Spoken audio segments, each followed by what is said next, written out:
business? Yeah, sure. So my name's Kelly Dunn. I'm the Managing Director for KD Recruitment based in Scarborough. We are specialist recruiters covering North and East Yorkshire.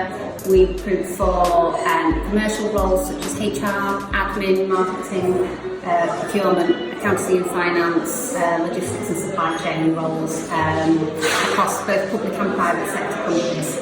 So how old is your business, KD Recruitment? We are 2 years old, just September 25th. Yeah, we've celebrated 2 years then. Okay, so we're going to go through these questions then. So do you want to tell us why and when you chose to become an entrepreneur and set up KD Recruitment? So I've worked for quite a large international recruitment agency for about 10 years, and after having my second child, I was working in York and I was doing a lot of commuting, and I thought, no, I need to try and have a bit of work-life balance. So I decided to leave and take some time out and then think about what I wanted to do. And it was during that sort of 6 months out that I decided, why not set on my own? I've got the experience, I've been doing it for a very long time. And I looked around at who else was doing this, and I knew I didn't want to work for anybody else. And I had my standards in terms of how I did it, so I made the brave decision to set up on my own.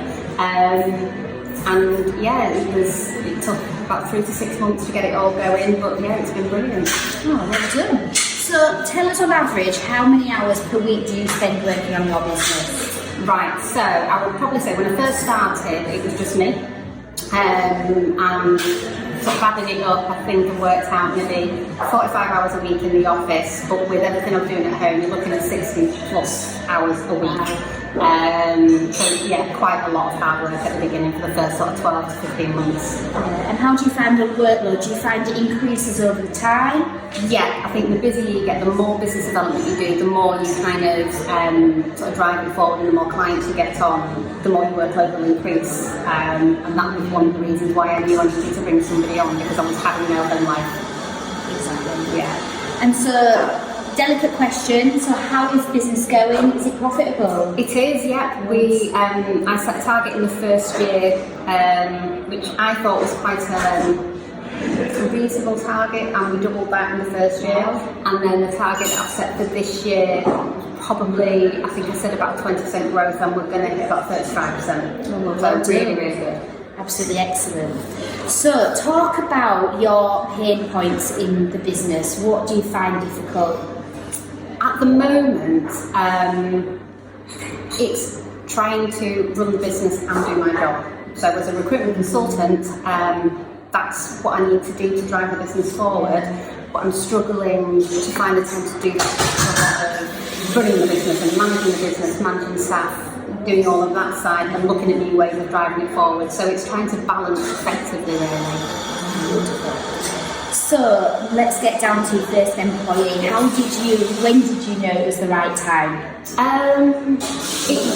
For me, I sort of decided that I was probably going to need somebody when I was thinking of it. I was working every hour that God sends, and I knew I needed somebody because there was just no time to think.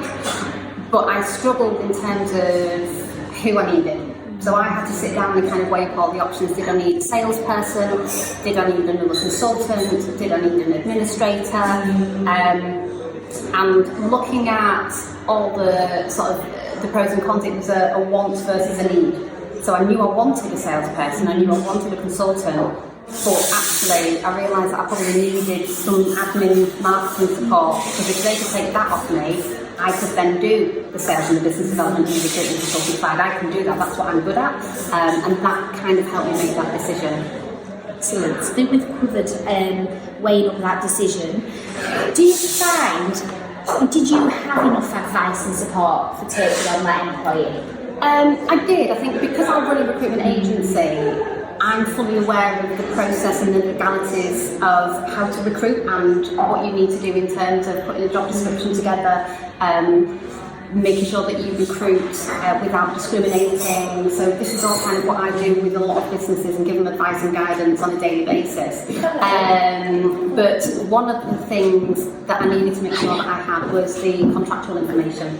So I have my solicitors were able to help me and support me with that. So I have that to go to. But I think being in recruitment, I do understand what it takes to recruit and what's needed. And I suppose going to a solicitor can be quite expensive as well. Yeah. What would anything else have made that process any easier, do you think? I think for me, knowing that you've got, if I hadn't worked in recruitment, it's knowing who to go to for the right piece of information. So you've got ACAS, which are a great tool.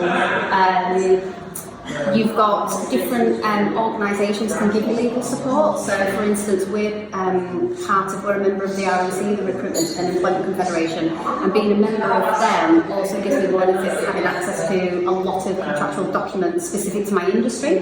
So I have access to that. So I think if for anybody who's taking on an employee, it's knowing that you can go to recruitment agencies for advice and guidance, or you can go to ACAS, you can use solicitors, or even HR consultants. There's lots of places that you can look at if you don't know what you're doing. Exactly.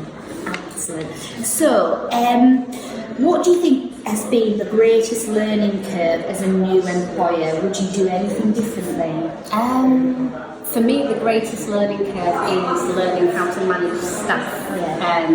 Having a very small office where it's just the two of us at the moment, it's managing them in a way that is going to enable you to work effectively together and work as part of a team, learning that you don't actually have to micromanage everybody. I've had a lot of support with a coach that I use who's done a lot of work with me on different people's working styles. So learning how different people have different working styles and how you should try and get them to look at things in a way that they'll work more effectively and more efficiently. So I suppose you can answer the next question from two parts, from doing it yourself and from actually what you do as a job. What advice would you give anyone taking on their first employee? So I think from an employer's perspective, I would say when you're recruiting somebody, plan it properly. So the timescale is really important. Think about when you're looking at them starting and work backwards from that in terms of when you start advertising the role. If you've got notice periods and things like that people are going to be working through. So think about timescales. Make sure you know exactly what you're looking for, when that skill set, the CV, the job description, what personality fit, who is going to work well with you. And don't take somebody just for the sake of it. So if you go through a round of interviews or somebody's told you to take somebody or advised you to take somebody, don't if you're not sure, because you want to make sure the first employee is critical and you want to make sure you're 100% certain about them. So that's kind of from an employer's perspective, take somebody when you're absolutely sure about them. From a recruiter's perspective, it's actually very similar. I think talk to either a recruiter or somebody in the industry who can give you advice and guidance on the level of candidate that you need. Whether that be you're looking at an apprentice or somebody who is really, really experienced, and decide which direction you want to go in. And a recruitment company, for instance, such as us, we would give advice and kind of say, right, so if you wanted to hire an administrator, talk about what you need them to do, and we would then give advice and say, right, so this is the salary level that you're looking for. If you haven't got a job description, we would help put one together for you. We would write the adverts, and then we would do all the shortlisting. We would interview everybody first for you before we sent them forward, so that the people that you're interviewing should in theory be people that you would go, yeah, they can do the job, and then you choose the one that you like the best. So a recruitment agency can really help when you're looking for somebody with experience to help you find that right person, and it's very consultative and it's making sure that you all work together. Oh, thank you very much. I'm sure that we will all benefit from listening to that, and you've certainly broken down the barriers with maybe approaching a recruitment agency. Hopefully, and it's from a recruitment agency perspective, we are here to help and advise and guide, and it is consultative, so it's making sure that we can give you advice on the right type of person for your business. Excellent. Thank you.